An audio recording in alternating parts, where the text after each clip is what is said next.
पुण्यात बोगस मतदानाचा प्रकार समोर आला। शिवसेना उमेदवार नाना भानगिरे यांच्या प्रभागात बोगस मतदान झाल्याची धक्कादायक माहिती पुढे येते।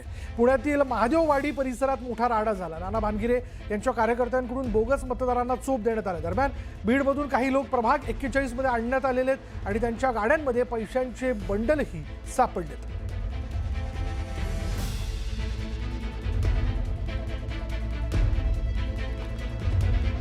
तर पुण्यामध्ये बोगस मतदानाचा प्रकार घडलेला आहे। नाना भानगिरे यांच्या प्रभागात हा प्रकार घडल्याचं समोर येतंय। शिवसेना उमेदवार नाना भानगिरे यांच्या कार्यकर्त्यांनी या बोगस मतदाराला जोरदार चोप दिल्याचं देखील कळतंय। बीडमधून काही लोक प्रभाग 41 मध्ये आणण्यात आले होते आणि त्यांच्या गाड्यांमध्ये पैशांचे बंडलही सापडले। त्यामुळे हे मतदार नेमके कोणाला मतदान करण्यासाठी आणण्यात आलेले होते, त्यांच्याकडे पैशाची जी रक्कम सापडली ती त्यांना कोणी दिली, हा पोलीस तपासाचा भाग आहे। पण पुण्यामध्ये हा प्रकार घडल्याचं आपण बघतोय। शिवसेना उमेदवार नाना भानगिरे यांच्या प्रभागात बोगस मतदान झाल्याची धक्कादायक माहिती समोर येते।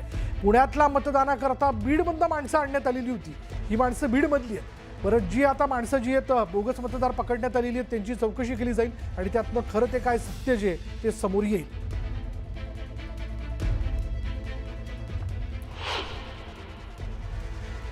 अधिक तपशील आपण जाणून घेणार आहोत। आमचे प्रतिनिधी अभिजित पोते आपल्या बरोबर आहेत। अभिजित, विजयासाठी काही पण हे जे बोगस मतदार पकडण्यात आले ते नेमके किती आहेत आणि कोणाकरता ते मतदान करण्याकरता आले होते, काही कळू शकलंय का? विलास, प्रभाग क्रमांक 41 जो पुण्यातल्या महादेववाडी आणि उंदरी परिसरातला जो आहे तिथे शिवसेनेचे नाना भानगिरे जे शहराध्यक्ष आहेत त्यांचा तो सगळा मतदान केंद्र आहे किंवा मतदार आहेत आणि तिथेच हा सगळा प्रकार जो आहे तो झालेला आहे। आणि त्यांनी जो आरोप केलाय की त्यांच्याच कार्यकर्त्यांनी काही लोक पकडले जे बीड वरून आले होते कारमध्ये पैसे घेऊन आणि बोगस मतदान ते करत होते। बोगस मी अभिजित तुला थांबवतोय। आपल्या बरोबर शिवसेनेचे उमेदवार नाना भानगिरे खुद्द आपल्या सोबत आहेत फोन लाईनवर।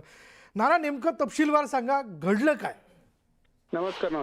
ते उंडरी, पिसुळी, वडाचीवाडी, सय्यदनगर या संपूर्ण परिसरामध्ये बीड, सोलापूर, उस्मानाबाद, कोल्हापूर या वेगवेगळ्या जिल्ह्यातले मतदार त्यांच्या राष्ट्रवादीवाल्यांनी बोगस आधार कार्ड त्या ठिकाणी पकडलेले आहे। त्यांच्या स्लिपा त्या ठिकाणी सापडलेले आहे।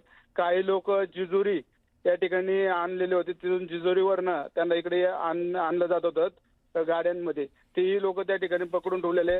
जवळ 20 फोर व्हीलर या ठिकाणी पकडले। काही काळे बोराटे पोलीस स्टेशनला आम्ही काही लोक जमा बी केले। हे कोणाला मतदान करण्यासाठी आलेले होते ही लोक? गाड्या राष्ट्रवादी। अच्छा, राष्ट्रवादीच्या उमेदवार त्याच्याच घरात काही लोक सापडलेली होती। कोण उमेदवार आहेत? सगळे राष्ट्रवादी, सगळे बांधल असन, सगळे राष्ट्रवादी चारही उमेदवार। बर ही किती रक्कम त्यांच्याकडनं सापडली? जवळजवळ सगळ्यांकडे 2,000, 5,000 असे जवळजवळ आता 15-20 हजार रुपये सापडले। पण वेगवेगळ्या ठिकाणी आम्ही 4 जणांना पकडले। अशी जवळजवळ 1000, काही पहिले रिम स्कूल आहे, परत तुम्हाला वाटतं आर्चर्ड स्कूल आहे, या ठिकाणी बोगस मतदान करून काही गेलेले ते पकडलेत आम्ही। जवळजवळ 1000 मतदान त्या ठिकाणी बोगस झाले, 1000 ते 1,500 उंडरी या ठिकाणी, सय्यदनगर या ठिकाणी। धन्यवाद आमच्याशी बोलल्याबद्दल। उंदरी आणि सय्यदनगर या ठिकाणी बोगस मतदान झाल्याचा आरोप शिवसेनेचे उमेदवार नाना भानगिरे यांनी केलेला आहे। सगळे मतदार बीड, जेजुरी या ठिकाणाहून बोलवण्यात आलेले होते असं देखील त्यांचं म्हणणं आहे।